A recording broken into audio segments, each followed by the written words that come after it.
Hello and welcome to episode 4 of The Best is Surrey. My name's Marissa Heath. And I'm Paul Deach. Now, we've recorded this week's episode a bit early because Paul is going away. I think you're due to shoot off tomorrow. Where are you going? I'm off to Rotterdam. So it's a bit of a mixture of a birthday present to myself, but also I'm going to do a bit of research for the podcast while I'm there.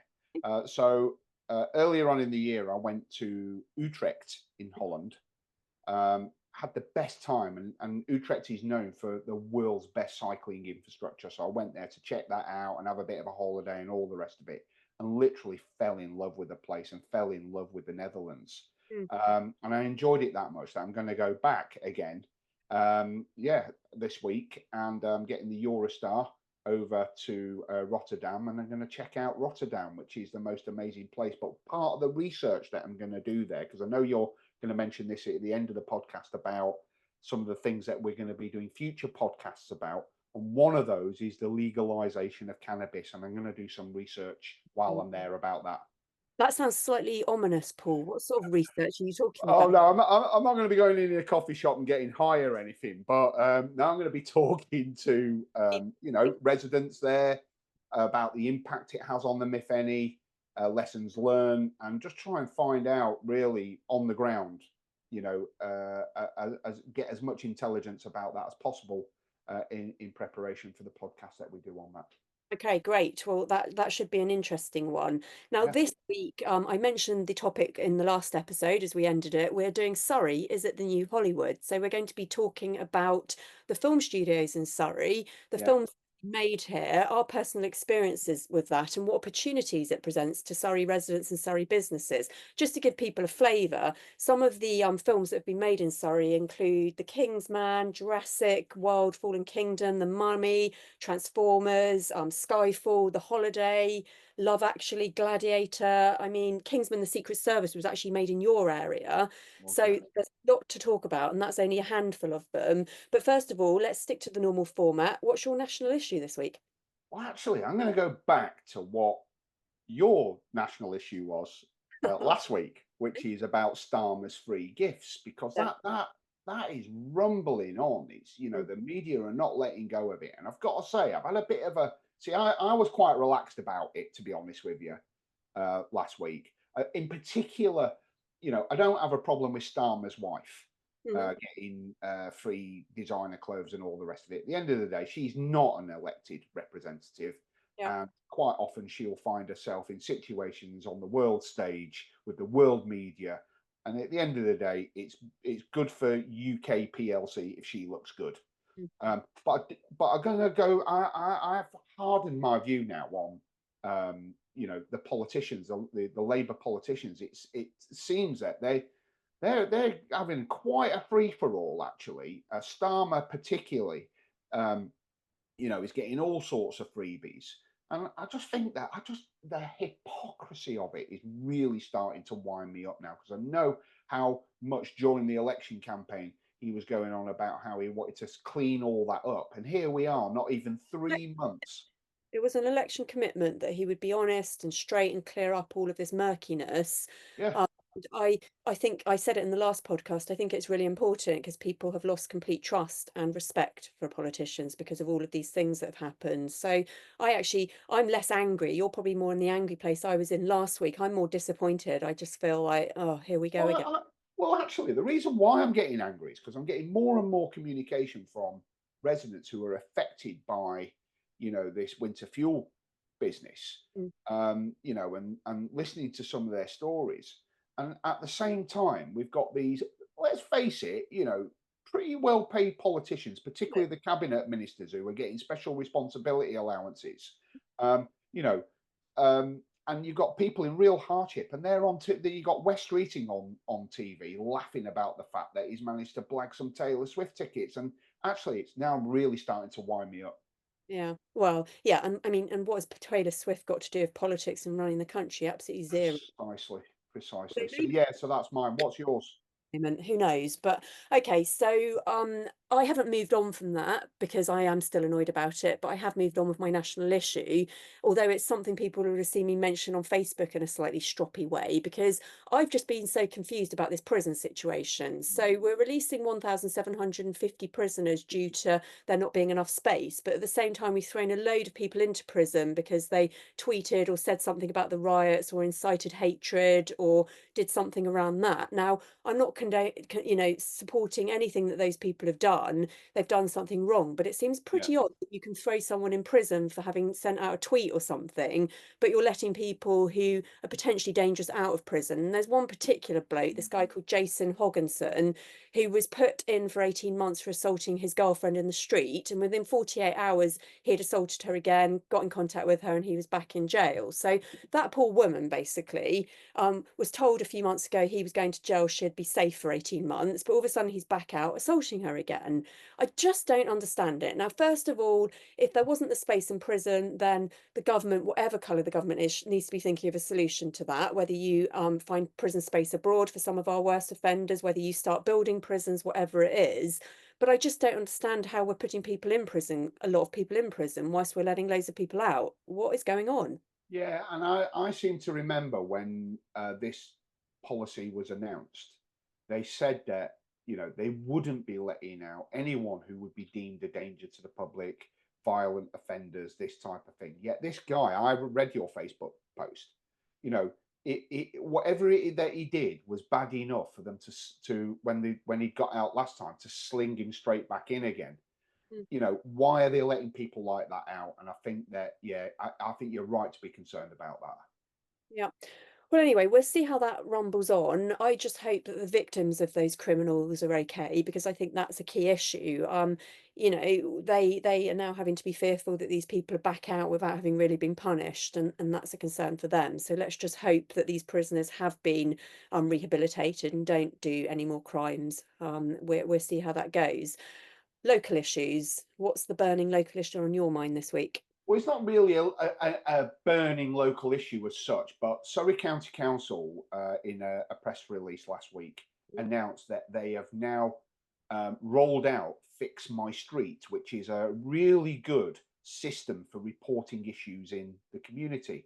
Now, and it can be all sorts of issues. It can be potholes, it can be broken street furniture, it can be overhanging hedges, pretty much anything that you would report to the council can be done through Fix My Street. And I had a little play with it, Yeah. and I have to say it's really clever. What I particularly like about it is that it brings up a map and it will show you all the things that have been reported by other people in your local area Yeah. and all the things that have been fixed. Because, you know, one of the complaints that we get as county councillors is, oh, well, you know, we never see crews out fixing potholes. Mm. Well, you and I both know there are. They're fixing thousands of them.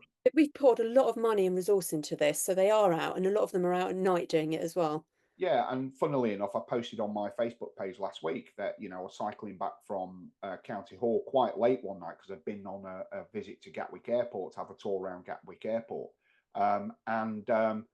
it must have been what, 9:45 at night, and there was a crew there at the bottom of Deep Cut Bridge Road, and I stopped and asked them, "Oh, what are you guys up to?" And they said, "Oh, we're fixing potholes." Oh, great! Well, I ain't complaining, I said to the fellow, and he gave me a little laugh, kind of thing. But you know, quite often, just because you don't see them doesn't mean to say they're not doing it. And what I like about Fix My Street, because at the end of the day, residents want to know that their hard-earned tax money is going into the areas that need it. And I just think that this is a really good way of showing that there is a lot of work going on in the community, and but you know, by our operators on the ground. And Whether, also, I think it's about empowering residents as well. They can use this and get things done and know when they've been done and see yeah, what is being done. So actually the power goes into their hands to be able to see if they're getting value for taxpayers' money and things, seeing what these people are doing in their community to fix the yeah. road. So it is brand new, no doubt, as there always is with brand new things. You know, they'll probably have a few teething problems. Make sure you let your local county council, wherever you live in Surrey, regardless of what party your councillor is, you know, if they, if there is an issue, obviously report it to them so that they can feed that back through to the team that are implementing So, this, so they just make do it better. they just Google "fix my street Surrey" and that will bring them up to the search engine should bring up the specific web. It probably will, but actually the easiest way to do it, just go straight to the Surrey County Council website because it's fully integrated into that, into the report it mechanism there. And so far, I mean, I've not had reason to use it properly to actually report something yet. I will do as soon as I see a pothole. I'll be reporting it and and feeding back my experience to the team. But from what I've seen so far, it looks really good, and I'd encourage residents to use it. Good. Well, I mean, I have to say, I personally think the potholes are getting better. There's still a lot to do, but I've not nearly been reporting as many as Certainly, same here. I mean, I get far less complaints about it than I do, but like you say, there's still quite a lot of work to do, and we need to we'll have to find see to tell these people where to fix the potholes. exactly. But also, we'll have to see what happens in the winter because I do think that obviously that is the worst time. But I Yeah. think that by I think the figure was it about 200 million. Surrey County Council have put back into fixing roads, resurfacing, and all that. Miles of new surfacing. Yeah, it's all Right. taking place. Which means that there should be less potholes for the crews to fix, so that the ones that they do need to fix, they should be attended to much more quickly and more efficiently this winter. That's the hope, anyway. Good. Okay, so my local issue, I can be really quick, is Your Fund Surrey. For those who don't know, Surrey County Council put £100 million aside to support community projects. And this was the intent behind this was to support communities saying basically what they need and what they want and coming together and showing, demonstrating they had the collaboration and support of all of the residents to do something. So for example, you might want to build a new community hub or a centre or a playing field with new play equipment, whatever it is. You might want to put green energy into an existing community hub. It's quite extensive. For example, Wildlife Aid in Leatherhead, we've given money to for them to build an education and rehabilitation centre. So that's the kind of thing. But each county council has been given 100 grand to spend locally in their area on community projects. And I thought I'd mention this because I'm still working out with my community how we spend ours. We're trying to do a sustainable transport hub and we're trying to improve the visual area, putting big planters and trees and things like that to just beautify it. But I thought I'd give it a shout out on this because if anyone listening has any ideas in their area, they need to contact their county councillor really fast and start talking to them because the money will run out as we go into 2025 or it will be withdrawn because we'll be heading towards election time. Anyone who's got any big ideas on this, in any of their areas, reach out to your county council now and ask them what they're doing with their Your Fund Surrey money. Definitely. I literally have just had an email from our local community centre. I awarded a grant of £22,000 Okay. so they could install solar panels on the roof of the community centre. They met with me last year to say that that because of the rising energy costs, that was eating into their sort of long-term viability as a local community centre, and that solar panels would really help them. And I'd had an email from the lead treasurer at the community centre to thank me and Surrey County Council for the grant, and I noticed they were taking the scaffolding down today, so they're up there and they're working. That's brilliant. I mean, at some point, I'd love to do a podcast on the community groups we've got in Surrey and pull out some of them as being real champions. But we have to support these groups because actually they do so much. So if we can cut their energy bills or help them renovate a building or whatever, when we should actually really use this money for that. Definitely. But let's get on to the main topic of this week's podcast. Now, Surrey, as you probably know only too well, Paul, we've got a lot going on. And I mentioned some of the films that had been shot here. We've got Shepperton Studios, which is the second largest film studio in the world. I don't know if you knew that, but it's had a Yeah. lot of investment into it. And it's now got Amazon and Netflix in occupation. Since something like 2020, Netflix have invested 6 billion into the UK, mainly around Shepperton Studios. And I was speaking to the MP for the area a while ago, and he was really supporting this because he was like, the economy around Shepperton Studios does really well. So small Surrey businesses can really bounce off what's happening here. Then we've also got Longcross, and I actually sat on the Runnymede Borough Council when Longcross was going through. So I've seen that sort of the whole way through its processes. But that is now also a massive studio, and they've shot Clash of the Titans, Skyfall, Warhorse, Mission Impossible, The Witcher, which I think is a Star Netflix series. Wars, Star All Wars. Yeah, Star Wars, all sorts over there. So this is a sort of buzzing place. And then we've got some smaller studios. There's Black Hanger, which is close to Farnham, and that's got one of the largest stages in the UK, I believe. So probably a lot of adverts get shot there and things. And we've also got the Tannery Film Studios in Send, Woking. right. Again, a lot for advertising, photo shoots, that kind of thing. So I just thought it was really interesting because this phrase has been thrown around that Surrey is going to become the new Hollywood.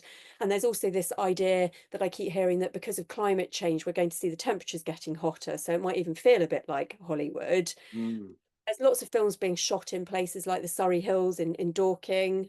That's a location that's often used in Farnham. And then we've got some big residential estates like we've got the one in Virginia Water. I forget what it's called for a moment. It'll come to me in a moment.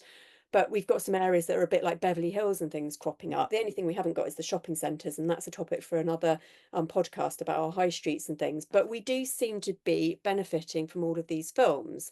yeah, So let's have a chat about our experiences and yeah. the glamour of living in Surrey. Yeah, well, where I live in Deepcut and where I'm sat right now, literally across the road. So if you drive through Deepcut, through at the Camberley end, past Ettington Park, there's two roundabouts there. And if you drive through into Deepcut Village on the right hand side, there's an old military um, derelict compound. Read about this. It's been used for quite a few films, actually. Loads, and Netflix use it every year. Netflix are there filming. They were so they filmed Cursed there, which is a big Netflix show.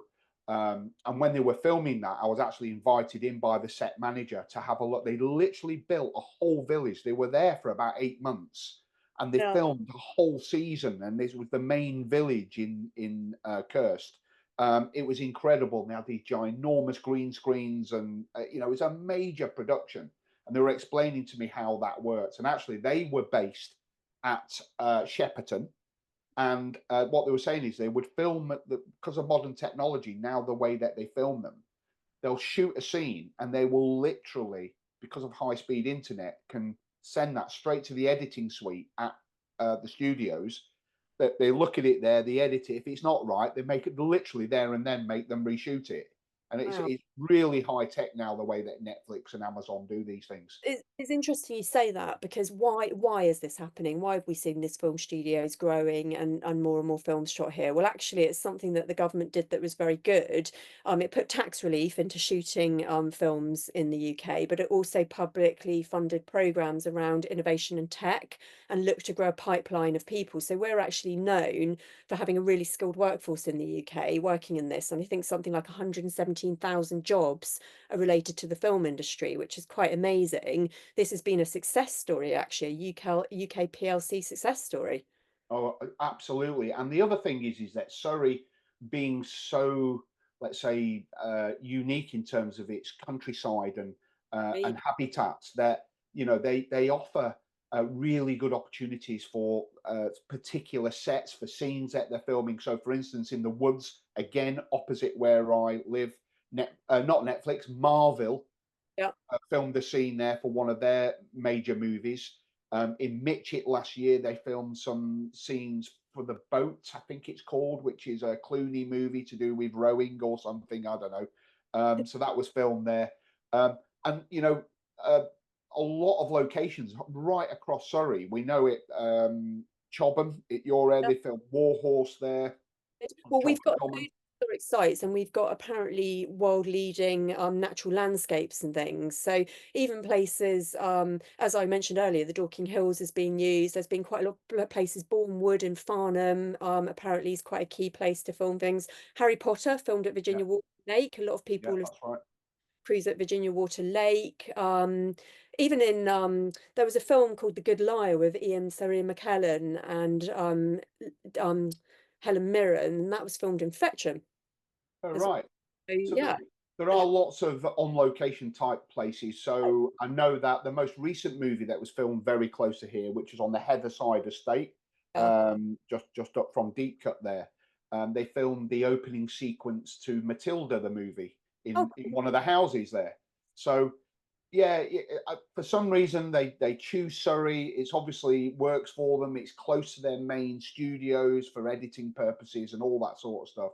And like you say, does bring in a lot of money to the local economy. Now, in Deep Cut, quite a few years ago now, and I've got quite a funny story to tell about this. In Deep Cut, our church in Deep Cut, which is currently being renovated, Yeah.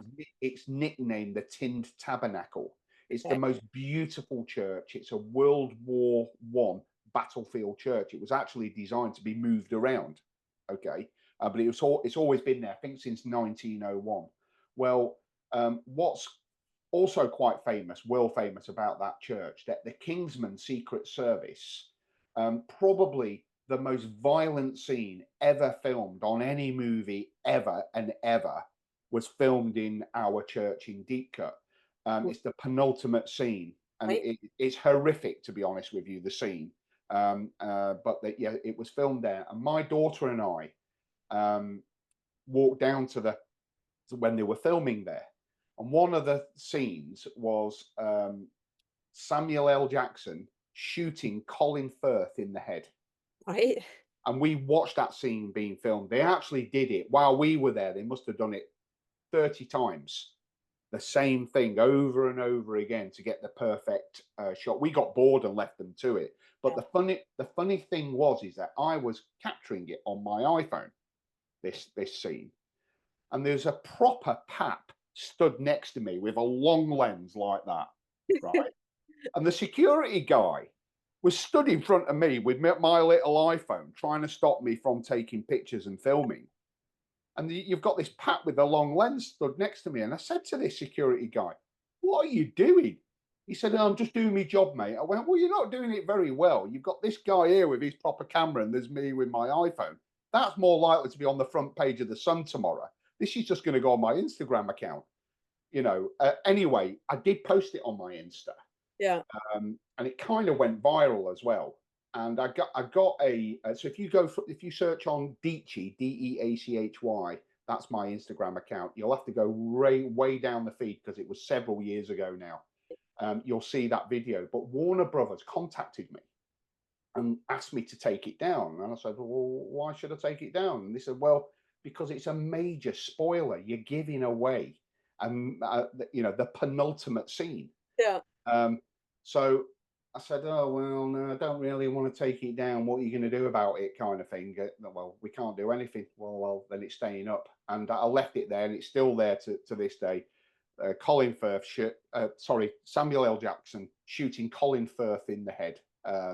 Great scene. And it was actually an amazing experience. But one of the things I wanted to say was that although it does contribute to the local economy in lots of ways, Mm. actually those major blockbusters have their own catering units Yeah. and all the rest of it. So they're not really spending money in the shops, but what it does do is attract a lot of interest from local residents who are then eating in the local Deep Cut cafe, for instance, and all that. Where the holiday was filmed has become like a tourist spot now. The Cameron Diaz, Right. that's a massive Christmas movie, and using American language there, movie. And people come to go and see that village, which is just as beautiful in person as it looks on the film. So I think there's those sort of outcomes. And I used to live quite close to what's the hotel going your way? Penny Hill. Oh, Penny Hill, yeah. Going up towards Bagshot, and I remember I used to use the gym there, and I've seen Cameron Diaz in that gym hanging out at Penny Hill when they were filming The Holiday. So she'd but all the people, they all had a room in the hotel. There was a buzz about the hotel. They were using the facilities, and probably going out around there and things. And then I remember Russell Crowe, he was also there, and my partner and him started training together in the gym. Really, really nice guy. They got on really well. He was very decent. And there was an Indian restaurant down the road. I think it was called the Mogul, That's the which one in Bagshot. Russell Crowe was like, "Oh, that's such a brilliant Indian. It's the best I've ever been to." And actually, there was a rumor that Brad Pitt, for a period, lived in Wentworth, the Wentworth estate in Virginia Water. That was the kind of Beverly Hills of our area. And he used to go to the Mogul as well. And they all said the Indian was so good. And the rumor circulated, probably set up by the owners of the Mogul, that they used to fly the Indian food because they thought it was so good all the way to Los Angeles when they went home so they could eat it there. So it was, In that business at least. Fair enough. I'm more of a tandoori treats kind of guy than a mogul. But yeah, I mean, I've eaten there. It is nice food, I've got to say. But one other funny story I just wanted to tell you about a deep cut incident, and this was only it was either last year or the year before when they were filming the boat in Mitchett, Yeah. and there was a load of sort of stuff on social media about, oh, we're going to see Clooney and all this carry on, because he was directing the movie. He wasn't actually in it, I think it was, is my understanding. And it was April Fool's Day. And I put on my Facebook page as an April Fool's, Clooney just been spotted in Deep Cut Cafe. Right, right. And I won't say who it is because I'm not going to embarrass her, but somebody I know, a friend of mine, legged it down from her house in a dressing gown to go and see him. So a cracking April Fools. Yeah, brilliant.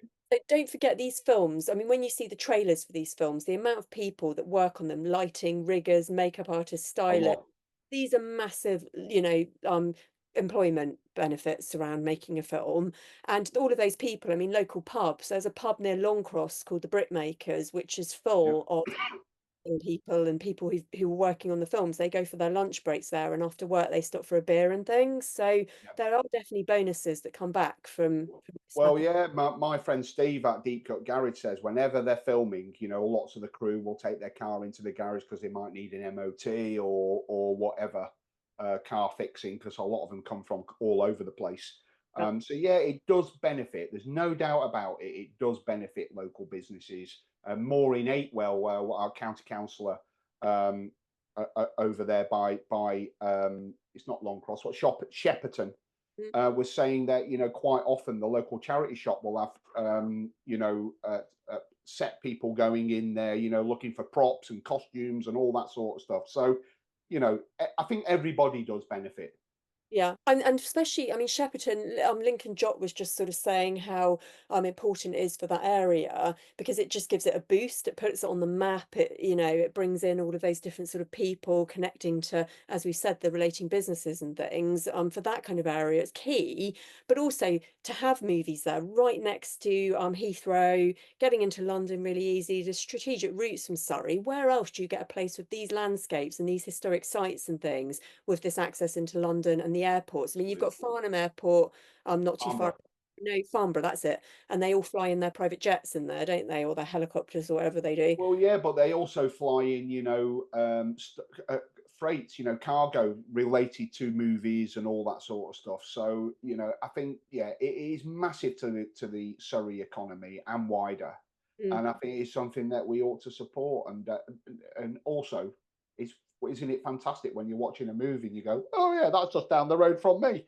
Well, that is, I mean, I think how we can support it, particularly at the county council and in local government, is by making sure that we're keeping that pipeline of young people. So how can we set Yes, up courses? Can we develop skills? Can we help young people get into that through work experience apprenticeships and and yeah. create those connections? I think that's really important. Can we make sure that our beautiful sites are noticed and used, but also protected as well? We don't want, I mean, there's some very special sites and we don't want film crews necessarily changing them, digging them up, No, trampling all over them and that kind of thing. So it's getting that balance right. yeah. But let's pick on a sort of frivolous subject. Who's the most famous person you've ever met? Oh gosh. Well, actually met. I see. I don't have many claims to fame like that. I do know Max Beasley. So Max Beasley is an actor who's been in loads of different stuff. He's most recently been in. Is it The Gentleman, which is a Netflix show, really good Netflix show. That was good. He was in that. It was a bit weird for me. So I know Max not because of anything to do with acting, Mm. but what a lot of people don't know about Max is that he's actually a very gifted session musician, multi instrumentalist. I mean, seriously gifted. And my late father was a musician, and Max used to play in his band, basically. Okay. So that's how I know him. He's a really good friend of the family. My dad and my uncle were good friends with Max's mum, and they're from Manchester. And what was quite weird about The Gentleman when I watched that and saw Max in that is that he spoke with a Cockney accent, and actually he's got the thickest Manchester accent you've ever heard. In real life kind of thing. So it was a bit weird to hear him speaking with a Cockney accent. But yeah, so Max Beasley is somebody I know quite well. Brilliant. What about you? Well, I mean, I just mentioned a few, having bumped into them in the gym, and things, and they were all very pleasant. I mean, I've met a lot of famous people, not to sort of brag about it. There's nothing to brag about. They're just ordinary people at the end of the day. And I tell you what's always surprising about famous people, they're always much smaller than you think they are. Yeah, Always. Rishi Sunak for a Yeah. start. Told you that already, but yeah. So I mean, as you know, my past career when I was 17, 18, 19, 20 was as a model, and I went round all of the fashion weeks. So I did Milan, New York, Paris, all of that kind of thing. And one of the things they used to make young models do, and we were very naive about it, is the agency would say, there's a dinner tonight after you've done all your castings or your work. And because we were always starving, for those of us that weren't earning loads of money, particularly some of the Eastern European girls who came over, free dinner was a Yeah, bonus.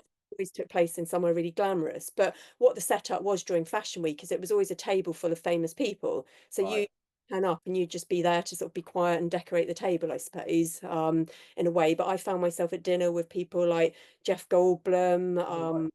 Al Pacino. I've seen Robert Downey Jr., Joaquin Phoenix, Arnold Schwarzenegger. I've been in a club with him. So I've met quite a few, but my most favorite one is going to be the one that I always tell my partner I'd have run off with. Unfortunately, he's passed away. And that is, of course, Prince. I found myself in a nightclub sitting next to Prince, who, when I talk about small people, obviously he's Always absolutely small.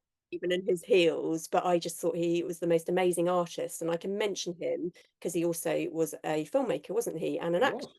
He was, yeah. Well, Purple Rain, probably his most famous movie. But my wife will be very jealous. Claire will be very jealous of that because she is a massive Prince fan, You uh, know, as am I. And we've seen him live. Well, I've seen him live twice. My wife's seen him live probably seven, eight, maybe nine times. Massive Prince fan. Yeah, what a talent and such a waste as well, isn't it?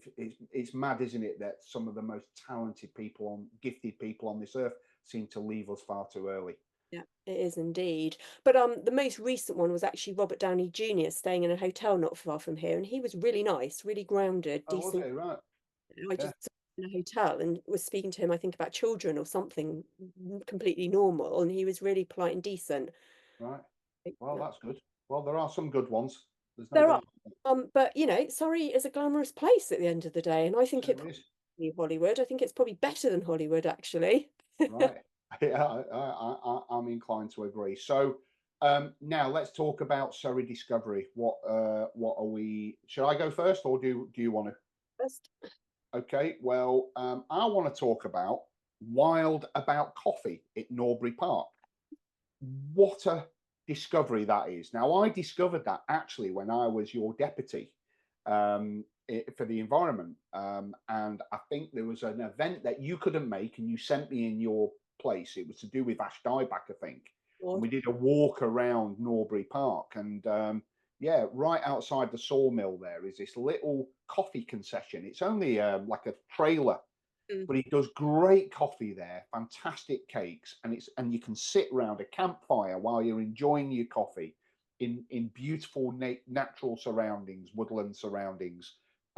Really friendly guy that owns it. He's dead funny. He's a bit of a wind up merchant, so really funny to just have a crack with him and have a coffee, and just a great discovery in the middle of nowhere. Now, Norbury Park is a beautiful place.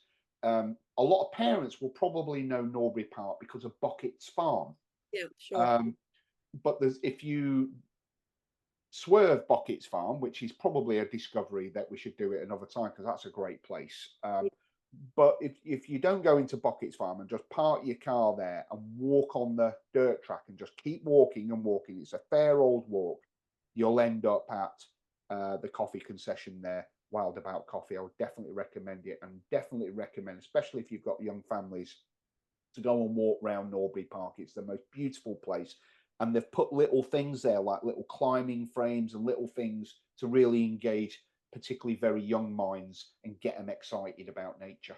Oh, nice. Okay, and whilst the weather's still good this autumn, that's definitely a place to go then. I'll put it on my list. Of Absolutely. So, what new about yours? ones, but so mine is food related as well. All right. going to give a shout out to Coughlin's Bakery. Oh, I love Coughlin's Bakery. You introduced me to them Yeah, and this is because you did what did you did the in loyalty January. no, but you did the loyalty card the other week for the bakery.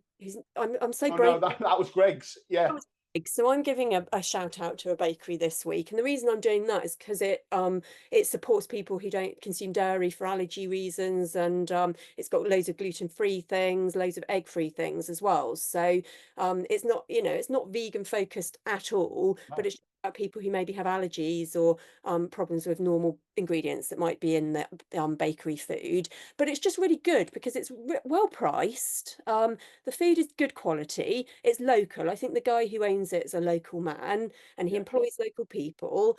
yeah, And it's just you go in and the staff are so charming. He's managed to really get the right people in there who are really friendly and you feel like you're supporting a local business yeah. and you get a cake for a couple of quid. So they've got one in Reigate and you can either go to Gales next door and spend sort of 5 quid on a tiny cake, or you can go in there and spend two More than pounds. that. Yeah. So Well, you introduced it to me because when I was your deputy for the environment, you managed to blag me into participating in the January. And actually, I really enjoyed it, to be honest with you. And I still eat things that I discovered during that month. So it was a really good experience. But you introduced me to the one in Reigate, and you said check out there.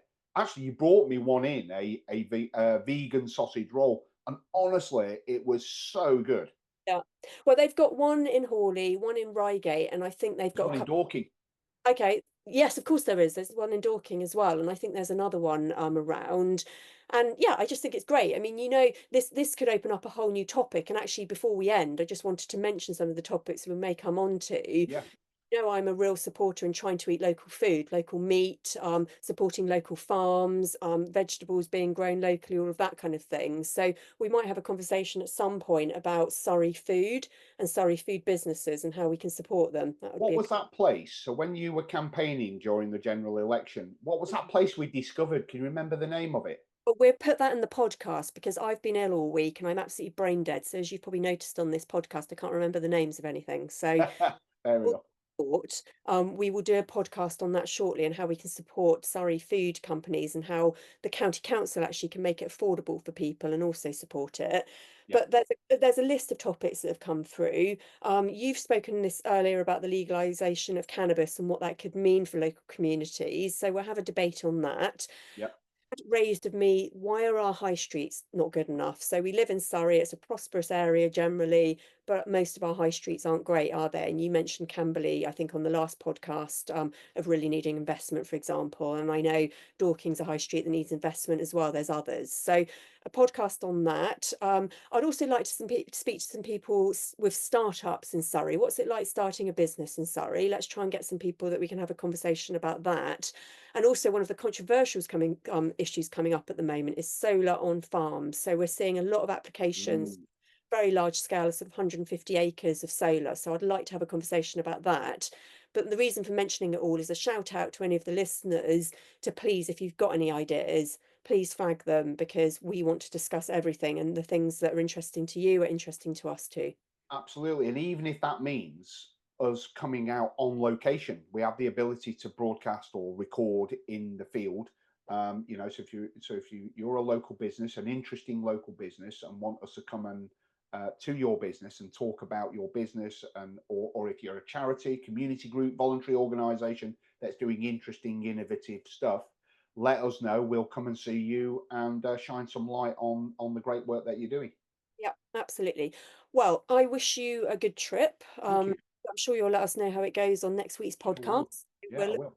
at that. And in the meanwhile, thanks everyone for listening and see you soon. See ya.